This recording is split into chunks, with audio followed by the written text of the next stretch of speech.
How is everybody doing? Welcome to the J. Aruga Show. Our next guest is a Catholic historian, an author, a speaker. He wrote many books. Among them are Glory of the Crusades, the real story of Catholic history, answering 20 centuries of anti-Catholic myths, and Light from Darkness. 9 times the Catholic Church was in turmoil and came out stronger than before. He has appeared as a guest to discuss church history on numerous Catholic radio and TV programs, including EWTN Live and Catholic Answers Live. Please welcome, I'm happy to introduce Steve Weidenkopf. Steve, how are you doing? I'm doing great, Jay. Thanks so much for having me on the show.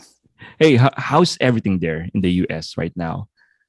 Oh, well, there's been a little bit of controversy, I guess, recently, right, in the news with the leakage of the Supreme Court, majority opinion, or at least a draft of it, concerning, the legal challenge, if you will, to Roe v. Wade. Yeah. So it's a little polemical right now in our society, and there's a lot of things going on with that. So it's kind of dominating the airwaves here. But outside of that, things are okay.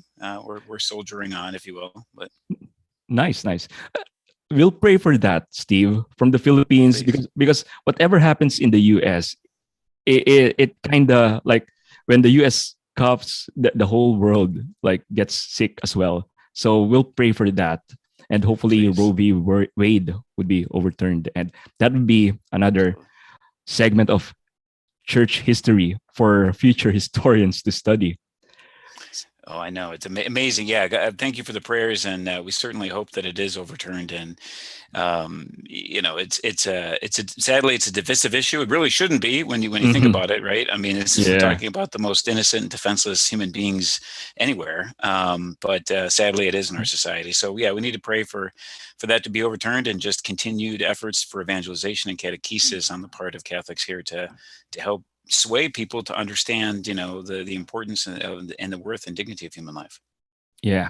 Steve, for those who don't know you, can you tell us a little something about yourself, and how did you get to the faith, and how did you become interested in church history?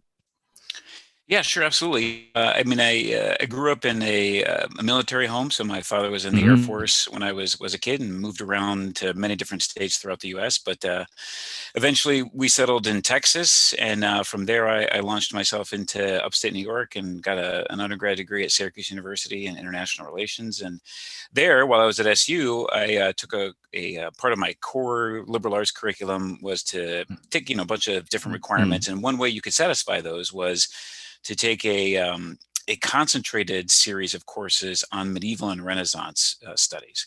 And so I decided to do that. I was always interested in military history as a kid growing up, frankly, because of my father, and my grandfather was in the Army Air Corps in the Second World War.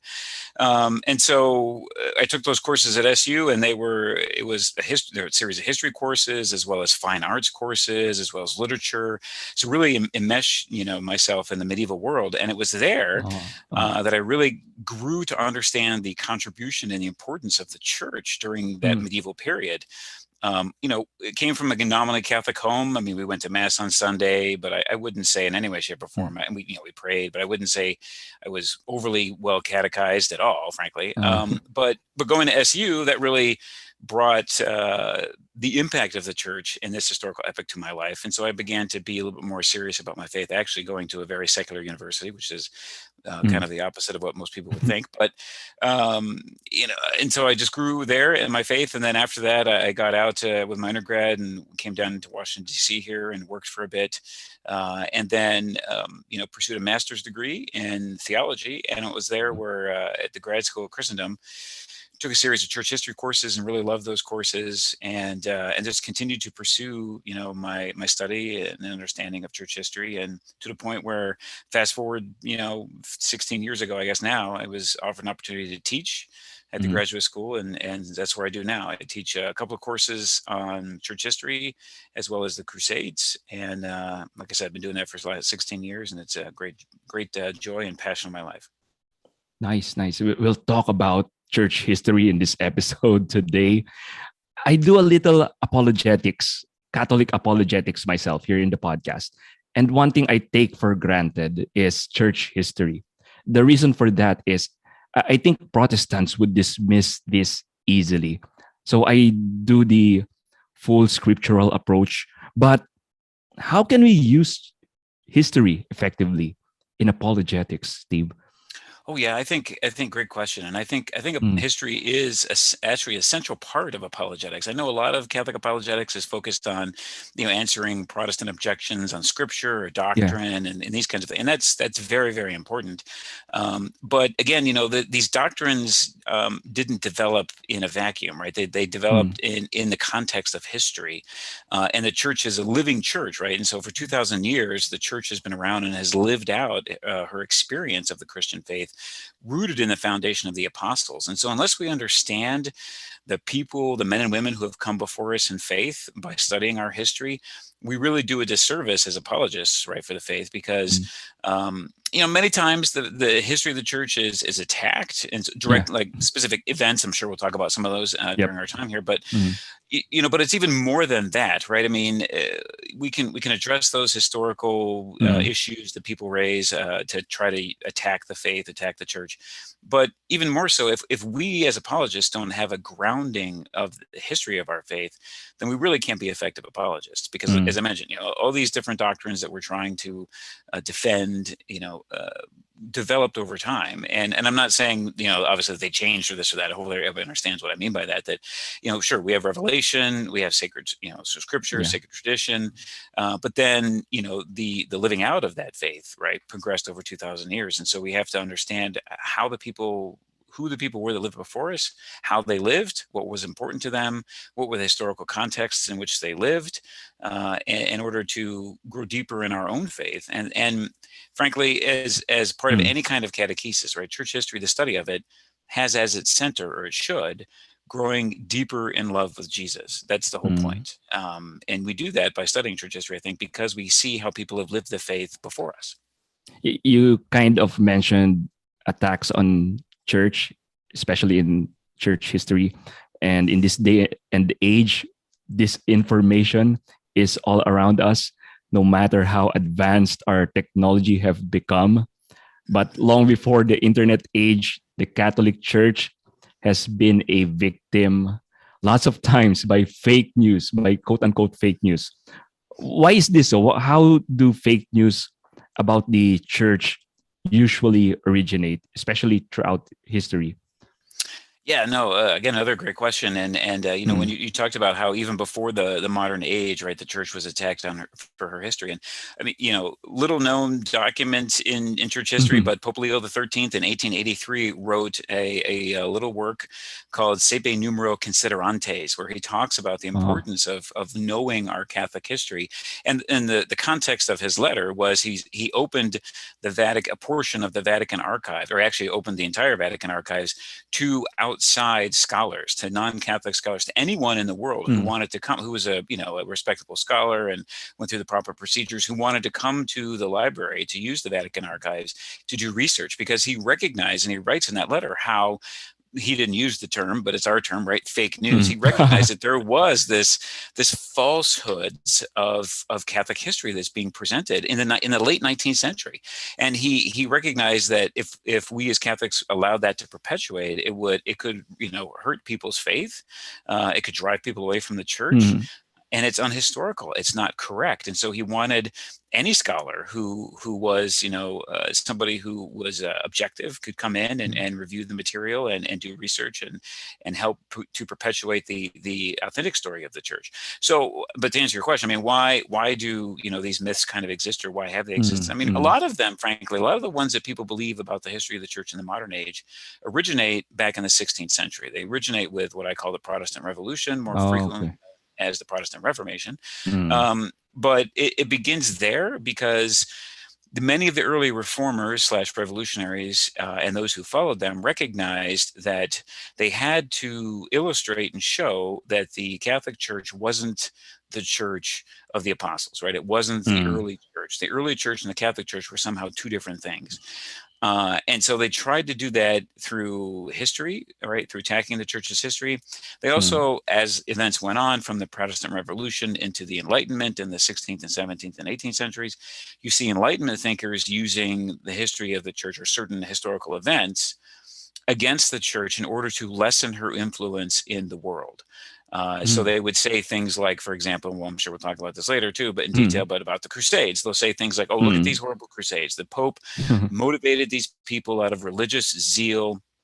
These were just superstitious, dumb people following the papacy, and it was all this desire to acquire land and wealth, and it was just this bloodlust of the popes that launched this horrific, barbaric event. Look how stupid these people were, and that wasn't, of course, all that's massively historically false. But these myths were perpetuated again to demonstrate that you don't want to be a member of the Catholic Church because look at what they did, right? And so sadly, many of these myths still continue to perpetuate in our own day and age. But it starts there and progresses throughout history, and it's basically anyone who has an animus against the church tries to use her history against her. Sometimes, with that, can also say that sometimes myths or fake news about the church are presented or mispresented, really, but presented because people don't know any better, right? I mean, they really just are ignorant, and there's no malice. There is malice for some, but in many cases there's not. And I think it's important for us to realize that when we talk to people who may say something to us about the Catholic faith or about the church's history, they might not know any different, right? They may have been told something or taught something, and so they're just repeating what they've been taught or what they heard, and they don't really have any malice behind it. And so we always have to treat those people, obviously, with charity, and maybe pull the string and say, oh, where did you hear that? Or here, let me present some additional information and additional context you might not understand or might not know, rather, and give some resources, right? So we should always keep that in mind as well. And you mentioned that some of the people who believe these don't have malice. I heard somewhere that some of the anti-church history are even institutionalized in some of the textbooks in the US that are taught to kids. And you're just talking about the church. These days in the US, there are a lot of historical revisionism happening already with let's say, some of your statues of the forefathers in the US are being torn down. So, right. Yeah. Yeah. Yeah, part of that is it's true. I mean, there's how should I put it? I mean, I know that even myself, right, as an undergrad, I was taught certain things about, for example, going back to the Crusades, that were just historically untrue, and it's scholars are professors who again, that's what they were taught, and they're not specialists in the field necessarily, don't take the time to do the research to see is this still accurate when I'm presenting, when I'm teaching, has there been some new scholarship in this area, and so they don't update it, and it just gets perpetuated, right? And so people just continue to believe it and follow it without really looking at it in detail. And yeah, you're right, there are people, again, with an animus towards, again, the church or the United States, our foundation, our historical, not to say obviously that the history of the United States, there isn't issues or problems or shameful acts, as there is with any fallible human institution or human government, but there is this kind of sense, this deconstructionism, if you will, a revisionism, whatever you want to call it, in our Western society, that wants to tear down these foundations and find fault with even the smallest of things, and even just a recognition that just people taking the worst that somebody does or thinks or writes about or believes and holding that up as the sum total of who that person is or who that country or what that country is, right, for example, and that does a disservice, right? And that's not very Christian. I think that's part of because we as Christians believe, right, that people are fallen yet redeemed creatures. Some of the greatest saints in the history of the church were horrific sinners, right? Before they became saints. I mean, that's the whole point. Correct. We don't celebrate what they did prior to their sainthood, but it explains how they became saints, right? Yes, and yes. so, I mean, that's how it's true too in the secular world as well, right? I mean, sure, many of the founding fathers of the United States, for example, owned slaves and participated in things that are acts of injustice. Yet, do we single that out and say, well, everything else they did was horrible and wrong? because of this one act. As horrendous as and unjust as it was, we acknowledge that, but that doesn't mean you throw everything out. Yeah. Baby with the bathwater. The baby with the bathwater. Yeah. Yeah. With all that said, now it's time to talk about the most misunderstood part of the history of the church. And you wrote a whole book about this, The Glory of the Crusades. When the World Trade Center was attacked in New York, the Crusades were often mentioned as the basis for Islamic fury. And former presidents of the United States have spoken about it, including Bill Clinton and Barack Obama. So during the Crusades, Steve, is it true that Christian armies once do the same things that we criticize radical members of Islam for today? For the record, can you give us the real story of the Crusades? Yeah, sure. I mean, I'll try to do it here in a couple of minutes. Yes. I do. As you mentioned, I wrote a whole book on it, and I do teach an entire semester, long course on the Crusades. So, there's a lot of the issue with the Crusades. Let me start with this: the issue with the Crusades in our world today, right? Especially since September 11th, 2001, as you mentioned, is that there is widespread recognition of the term Crusades. But there is very little appreciation or understanding for what the crusading movement historically was. Like you can pull 100 people off the street anywhere here in the U.S. or probably throughout the world, frankly, in many places, and say, have you ever heard of the term Crusades? And I guarantee you, the vast majority of people would say, yeah, I've heard the term. And then you ask them, well, what is the Crusades? They'll probably paint a picture something like this, right? That the Crusades were launched by a Christian Europe as with these barbaric warriors who traveled thousands of miles away from their home to kill peaceful loving Muslims in North Africa and the Holy Land, completely unprovoked, completely offensive in nature, motivated more than likely by wealth, by greed, by colonialism, by desire to establish colonies and what have you. And all that description is 100% false, right? There was nothing in the way of the Crusades as being any kind of offensive operation. The understanding of the Crusaders who went from Europe, starting from the very beginning of the crusading movement at the end of the 11th century. Before I get there, we should probably stop just for a second and understand that when we say the term crusading movement, it evolved over time, right? So most people, when you say the word crusade or crusading movement, they think of the 8 traditionally numbered campaigns stretching from the 11th century all the way to the 13th century against Muslims in North Africa and the Holy Land. But the historian in me has to say that the crusading movement occupied many different areas of the world, if you will, many different forms as well, and it was a movement that lasted nearly 600 years. So it evolved over time. Yeah, it evolved over time, right? So, but if we're looking at just the ones that lasted from the 11th century to the 13th century in North Africa and the Holy Land, these were campaigns called for by the Pope to help liberate ancient Christian territory, which had been conquered by various Islamic armies over the century from the rise of Islam in the 7th century.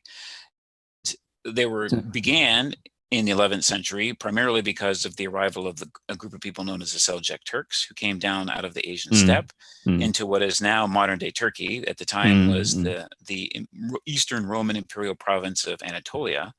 And they took over that province. Eventually, they won a big battle in 1071 against the Eastern Roman Empire. And then the Eastern Roman Emperor asked the West, sent representatives to the West, to the Pope in particular, asking for military aid. And so the beginning of the Crusades really was a response to this request for military aid to defend Christian territory. Pope Urban II jumped on that request, if you will, and he expanded it and made the objective of the campaign to be the liberation of the Holy City of Jerusalem. Because there were reports leading up to that time period of pilgrims leaving Western Europe, going to the Holy Land and being attacked and being killed by the Seljuks and other Muslim groups in the area at the time. There was also reports of indigenous Christians and Jews living in those areas who were also being harassed and killed.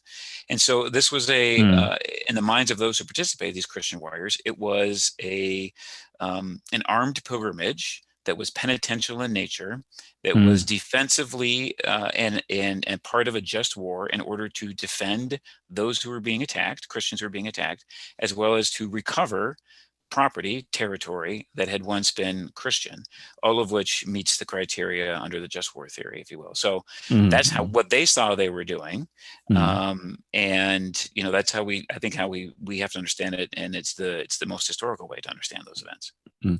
There's one video that I saw that convinced me that the Crusades are necessary, and it's a video of the world map of how religions has spread throughout the centuries. And you can see there that at the end of the first millennium, Christianity has already spread throughout Europe and Africa, but Islam conquered a big chunk of it. And the land was taken back by crusaders, but nothing compared to the land conquered by Islam. It's only a little chunk of land that was taken back by the Crusades. Yeah, absolutely. And it didn't even last very long, frankly. I mean, most of North Africa, which had been was ancient Christian territory. I mean, some of our greatest saints came from Africa, right? Saint Augustine, many of the councils of the church were held, in these areas, in certain areas in North Africa, or in modern day Turkey, for example, councils of Nicaea. And, most of that territory was never liberated, if you will, right? The Holy Land was, and about a 600-mile frontier along the coast of what is now, Lebanon's and Israel, was liberated, in Turkey was liberated, but it didn't last very long. It only, for example, the First Crusade was the only fully successful crusade, and it did liberate the holy city of Jerusalem in the summer of 1099. But Jerusalem was only fully under Christian control for 88 years. Soon thereafter, in the 12th century, it was once again taken over by Islamic forces, by Saladin. So, it wasn't lasting, which leads to my other point that you brought up about, are the Crusades really the source of this modern day tension between Islam and the West? And that was used as an example, right? Or people were trying to just explain, why did these attacks in 2001 happen? And as you mentioned, Bill Clinton and others floated this idea that, it was because of the Crusades. It was the Islamic memory of the horrible things that the Westerners did to Muslims during the Crusades. And that's completely false, right? I mean, the first actual history of the Crusades in Arabic didn't appear until 1899. The Crusades themselves were not at all an important part of Islamic history for centuries, primarily because they didn't last very long, frankly. Crusader influence and Christian influence, and any kind of permanent settlement, if you will, didn't last very long, less than a couple hundred years. And so it kind of passed out of memory. It wasn't really until you get into the in the 20th century, the mid 20th century, and into the later 20th century, where Arab nationalists and Arab and Muslim terrorists begin to utilize this perceived image of what the Crusades really were to further recruitment, to try to separate themselves from Western governments who had moved in after the First World War and as part of the Second World War as well, to really establish colonial enterprises in these areas of the world. And it was a reaction to those that kind of brought this negative image of the Crusades into the Muslim mind, which hadn't been there for centuries, or hadn't been there at all, really. Okay. And thanks for that, Steve. At least we have something to get us started when it comes to the Crusade. And for more of that, I encourage people to read your book, Glory of the Crusades. Let's talk about another misunderstood story of the church. And this is the Inquisition. Many films were made that put the church in a bad light during this period. And the word Inquisition itself is used in pop culture to refer to hunting down people for things they believe in and perform violence upon them. So how true are the things that are said about the Inquisition? Is it really a way for the church to enforce conformity to religious belief in Europe?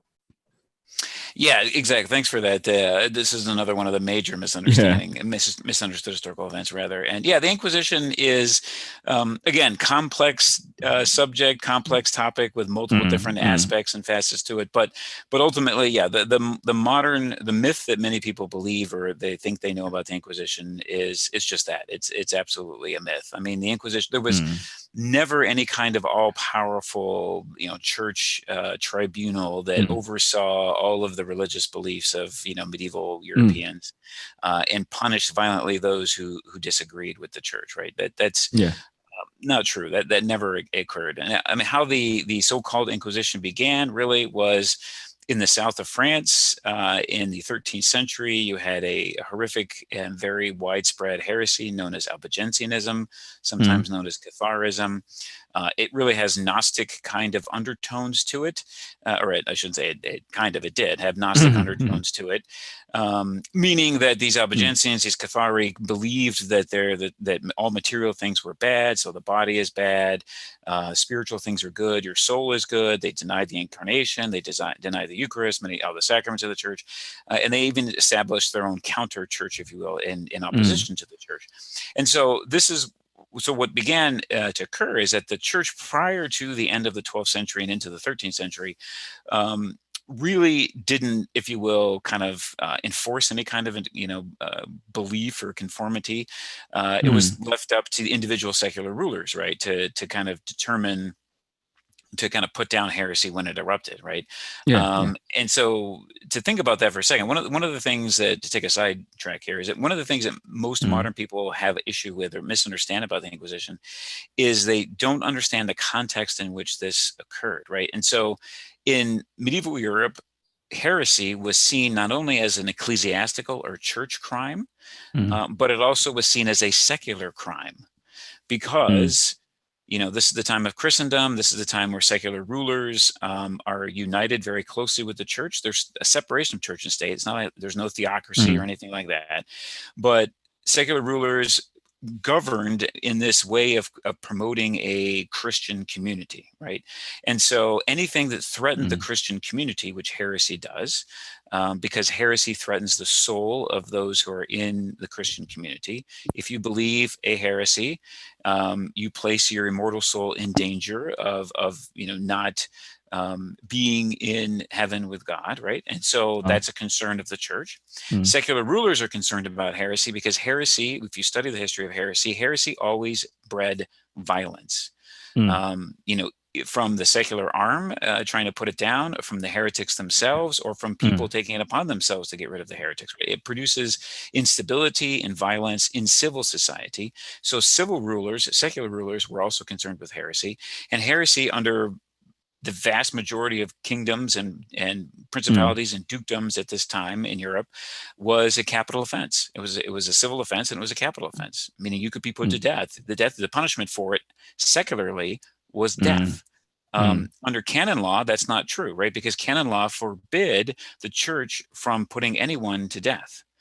So this myth that people believe that the church burned all these heretics at the stake is completely false, right? It's the church never did that. It was the secular society, the secular arm, which did. Now, there was a process by which if someone was accused of heresy, they were brought before the inquisitors initially, and then later on, you had the establishment of these institutional tribunals where these cases were heard. And this was a court case. Evidence was presented, witnesses were called, the accused was able to present, any kind of evidence that would support their claim that they weren't a heretic. They were given multiple opportunities to recant and to repent and to revert. And if they did, they would receive, a penitential sentence of some sort, and then, be released. If they were persistent and obstinate in their heretical belief or their false beliefs, then the inquisitors, in essence, said, well, we can no longer help you, right? We've been patient. We've given you this opportunity. We've catechized you. We've illustrated the error of your ways, if you will. We've told you these beliefs that you hold are false and they place your immortal soul in danger. But if you manifestly persist in this belief, we have no recourse but then to remand you to the state and have the state deal with you. And that's what happened in many of these cases. Now, the numbers, many people think, I've seen all kinds of exaggerated numbers. They say right? millions. Millions, hundreds of thousands, millions of people that were killed, right? The records, and that's the thing to keep in mind too, is that these ecclesiastical proceedings, as I mentioned, were court proceedings. So there were scribes. There are records of all of these trials. Wow. Which you can investigate and look at, and the Spanish Inquisition, records in the what is now the Congregation for the Doctrine of Faith, or what used to be the Holy Office of the Roman Inquisition. Other areas within Europe, various archives that you can see these different transcripts. And the records that we have indicate that it was way less than, we're talking less than 5% of cases that were ever brought before the inquisitors or the later institutional tribunals were ever remanded to the state and the heretic put to death. One historian who looked at the Spanish Inquisition, for example, which always is kind of gets the bad rap, if you will, or is held up as the poster child of the evil Inquisition. Yeah.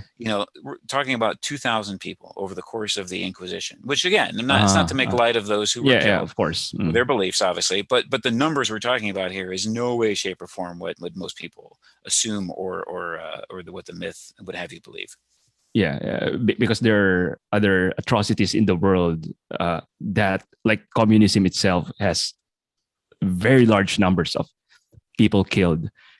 The Inquisition is nothing compared to some of these atrocities. Exactly. Yeah, and it's always brought up.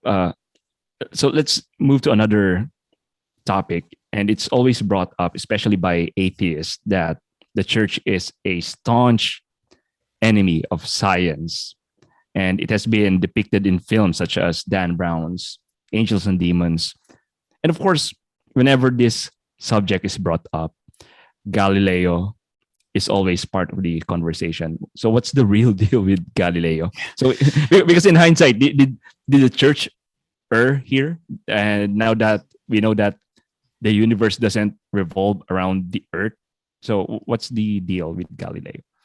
Yeah, the deal with Galileo is again, to be brief and to sum it up about is that so again, I think that it's important to understand the historical context in which these events occurred, right? So many people we're just quick to kind of hear something or say, oh, the Inquisition killed millions of people. Oh, the Crusades were, unjust wars of bloodlust or whatever, and money grabbing. So that's the theme here, the historical context. Yeah, the historical. I always stress that because I think it's incredibly important, right? We have to, you can't dismiss the time in which people live, and how they thought and how they believed. That's how you understand why certain things happen, right? So the historical context for Galileo is this is a time of great scientific advancement and achievement in all kinds of areas of study, right? In the physical sciences. And so you have, many of these advances, I should say, or many of the research into these areas was done by churchmen, by ecclesiastics, by scientists, by Jesuits in particular, as you get into the 17th century, but. So first of all, the church is not opposed to science, right? That's the common myth. We can just dismiss that right now.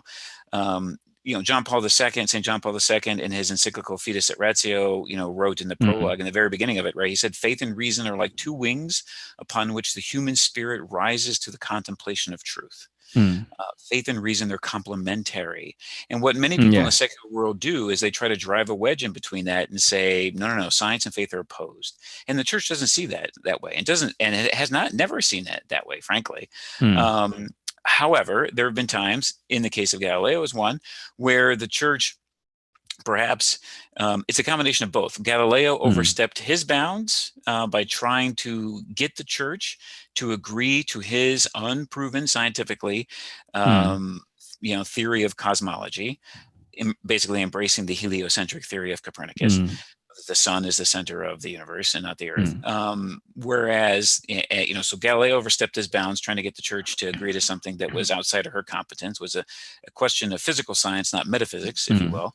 And then the church, felt threatened and backed into a corner by Galileo pushing for the church to agree to this, because this is a time of the Protestant Revolution, right? This is a time where scriptural interpretation, the Protestants are saying the church doesn't have the proper interpretation of scripture.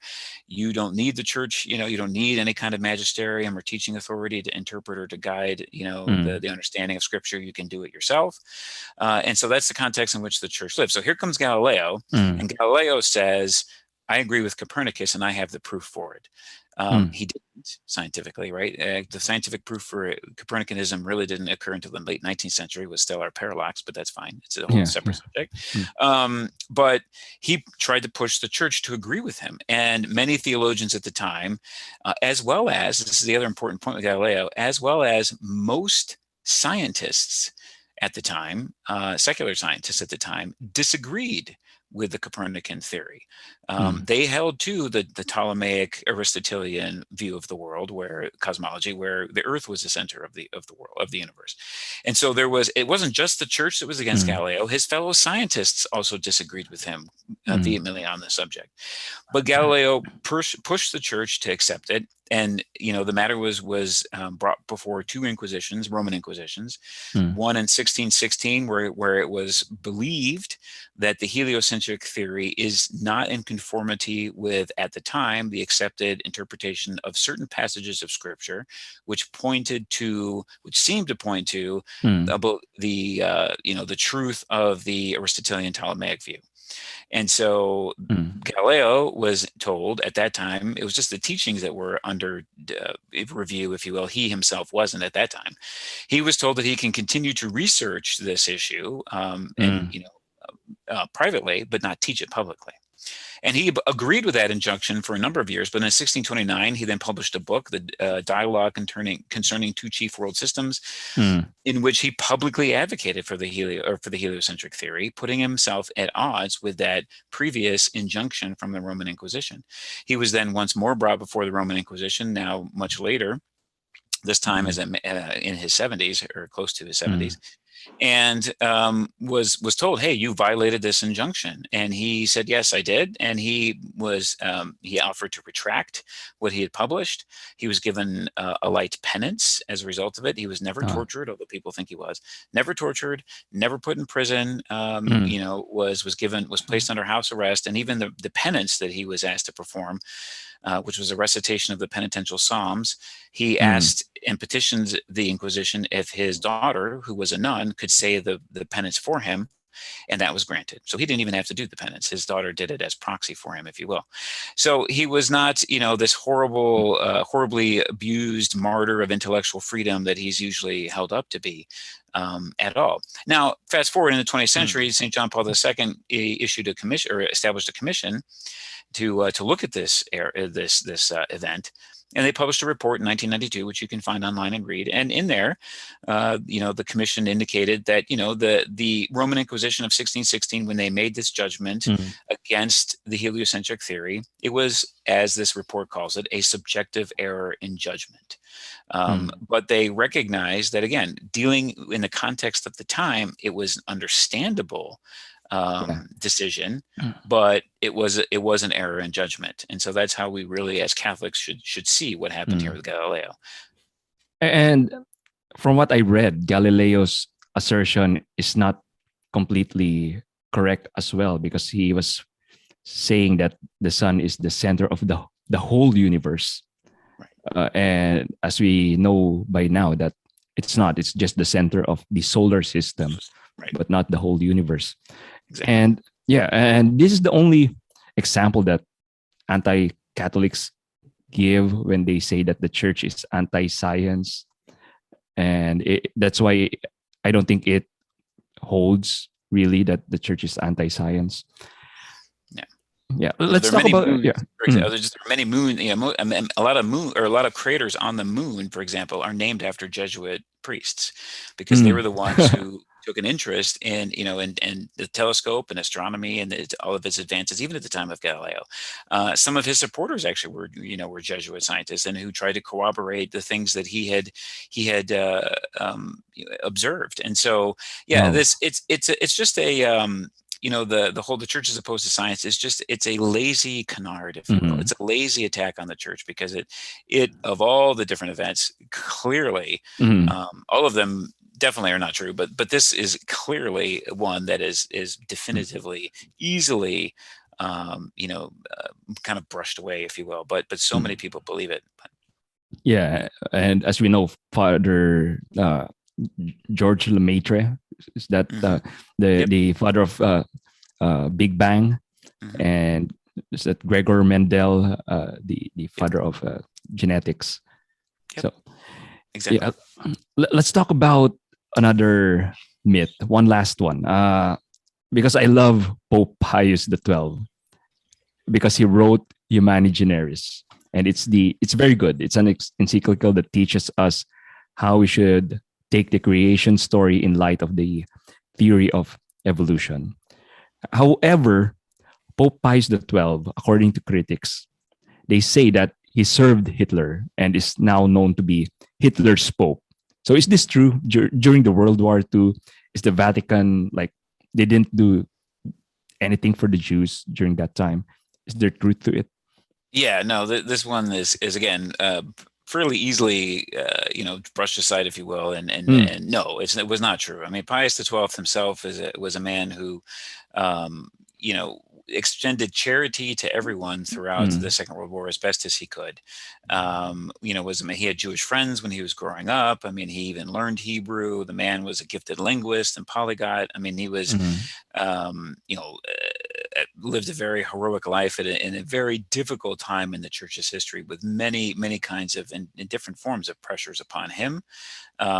Dealing with a church that was being massively persecuted throughout the world during the time of National Socialism and fascism in Italy and Germany and communism, and who had concern for everybody. And he, one thing that, again, context, going back to that historical context, what's understand with Pius XII is that Pius XII, so one of the criticisms against him is, well, he didn't do enough, right? The church didn't do enough. The church should have done something. Now, nobody, when they say that and you ask them, well, what should he have done? They really can't define for you. They say, well, he should have spoken out. Well, then you point out, okay, well, he did.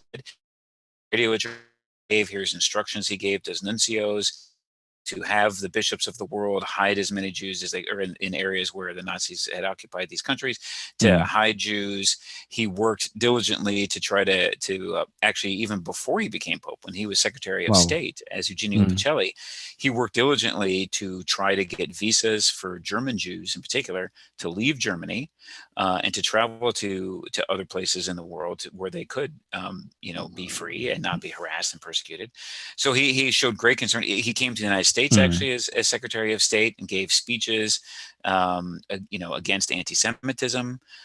He embraced the communication, if you will, of Pius XI, who told a group of Belgian pilgrims that anti-Semitism is inadmissible for Christians. Right, one cannot be an anti-Semite, and so he was very open and very supportive of Jewish people. But in context, he followed during the war the same principles that Benedict XV followed during the First World War, which were basically three, which was extending charity to every person, regardless of country, right, who needed help, refugees, others, during any victims of the war.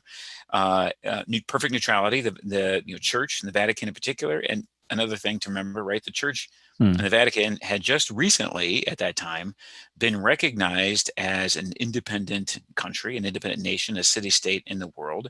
The Lateran Treaty, which established what we know as Vatican City-State right now, was signed in 1929 between Mussolini's government and Pius XI.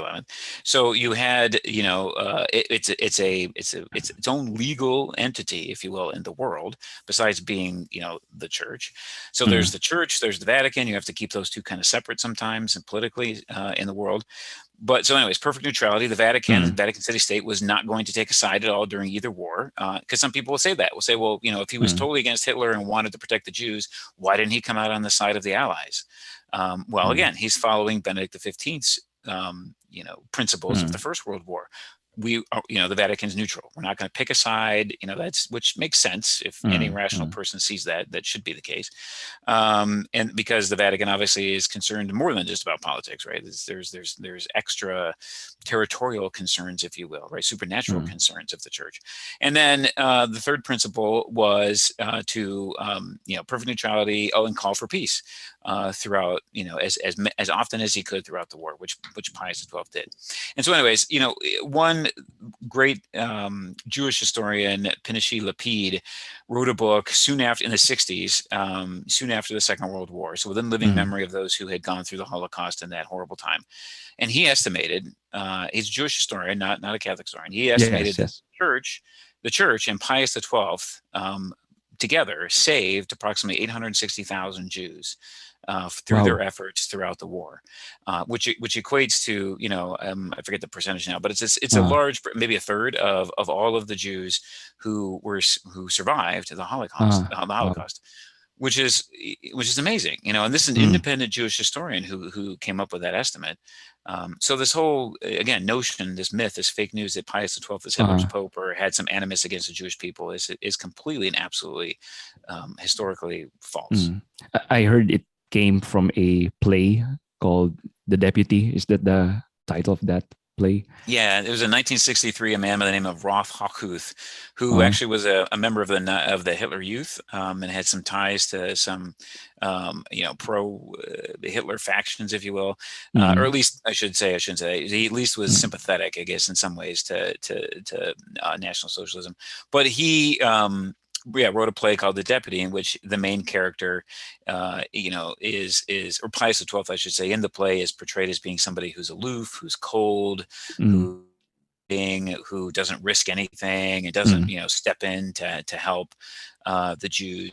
That really began this kind of questioning, doubting, skepticism in the minds of people of whether Pius XII, was he really like that? Was he not? Was he Hitler's pope? And it just kind of snowballs over time. And actually now there are records that show that the Soviets, the communists in Russia, actually utilized this play as well as other forms of disinformation and propaganda to attack the church because she was such an enemy of the Soviet communism in Eastern Europe at the time, to lessen her influence and to paint the Pope in a bad light as well in the Western world. So there's a lot of communist disinformation that's going on as well about this. But if you go back and look at the historical records, you see right after Pius XII died, many Jewish important personages, the state of Israel. I mean, many people acknowledged the actions that he did perform during the Second World War. So it was after his death he was publicly acknowledged for that by Jews and Jewish groups and the Jewish people. But then you fast forward, into the 60s, 70s, and in the 90s, really, this really kind of becomes a big thing in the 1990s, early 2000s. But thankfully, this one, of all of the myths we just discussed, right, this one has really kind of gone by the wayside. Frankly, you don't see it as much anymore in the press or in media, because there's just a whole wealth of scholarship that's been done on this topic over the last 30 years, and it's really blown out of water this false narrative, to the point now where literally I can't even remember a time where I've seen anything written about this in the popular world supporting this claim. That's good. And thanks for everything you discussed today, Steve. To be fair, Steve, are there really truly bad things that the church has done, that when the critics say the church did this, the church really did this? What are these things that we can accept that the church has done this, and we can agree with the critics? Yeah, that's a great point, Jay. And what I would say to that is that, so when we try to defend the church's history and understand and explain the historical context in which some of these events, these events have occurred, in which some of these myths are perpetuated about, it's important to recognize another distinction, right? There's a distinction between the church and between people in the church, right? The church is holy. The church is in three stages, as we know, three states, as we know as Catholics, right? The church triumphant in heaven with the saints, the church suffering in purgatory, and the church militant, the pilgrim church, all of us here on earth, right? So the church is holy, yet it contains sinners, right? Fallen, as I like to say, fallen yet redeemed creatures. Men and women gifted with free will, who can choose to exercise that free will in virtue, or can choose to exercise that free will poorly, right? And in doing bad things, evil things. And so we can look upon the church's history and point to individual Catholics who, didn't do what they should have done, right? Who committed sin, who committed injustices in the world. And even popes.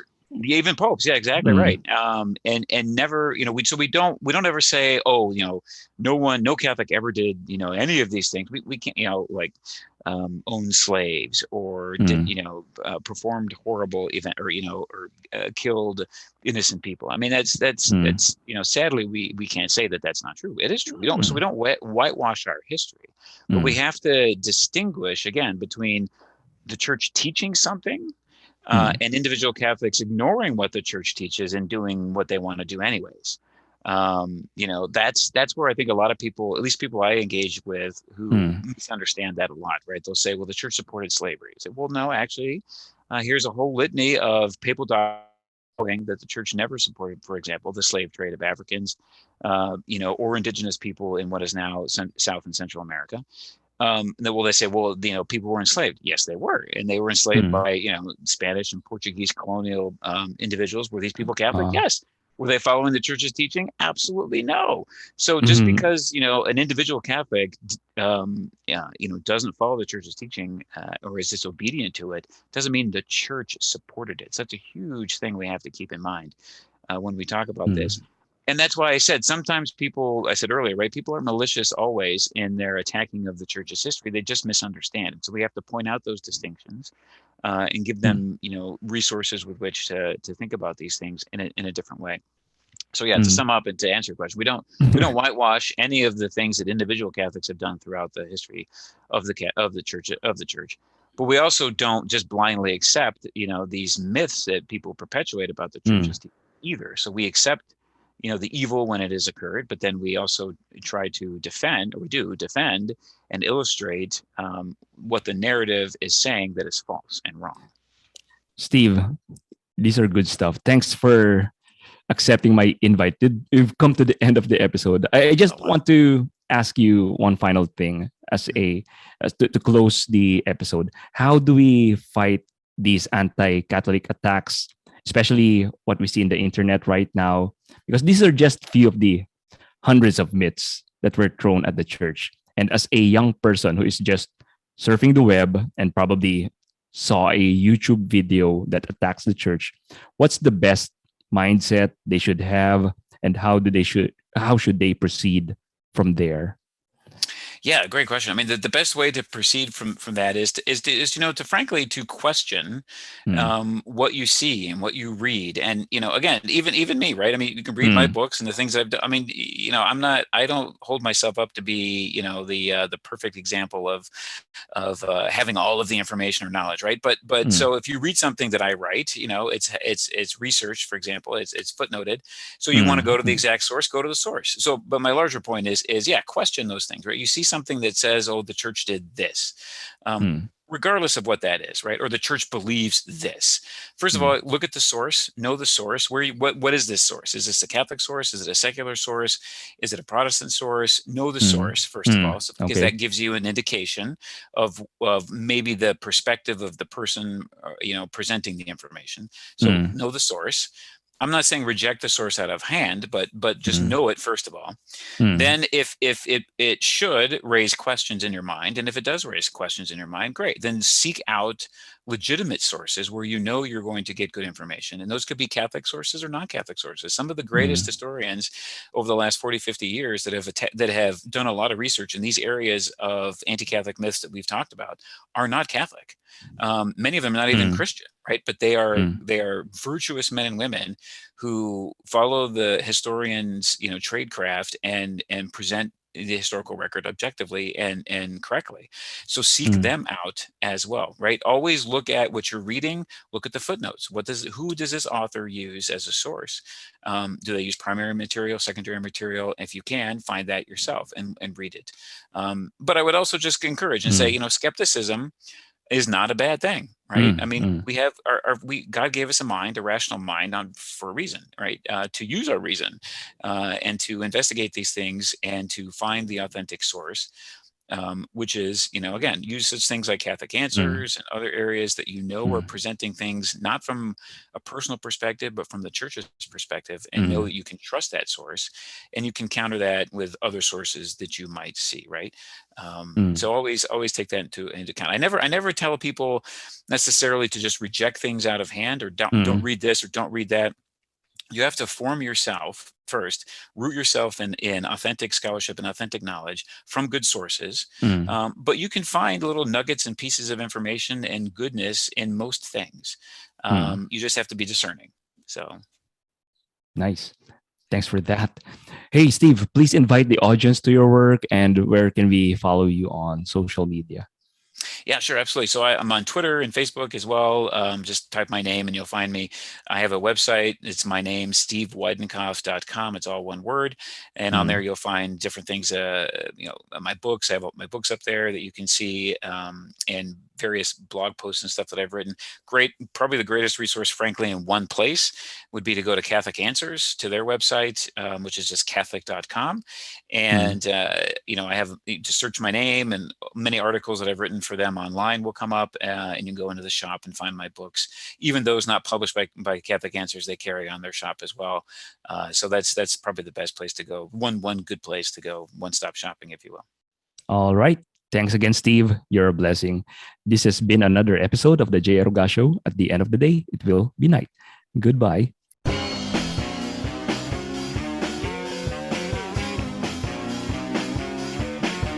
Hi, this is J. Aruga of the J. Aruga Show. If you like what you just saw, please consider subscribing and smash that like button. We'll need all of your help to take back the culture from this ideological colonization of the West. Thank you.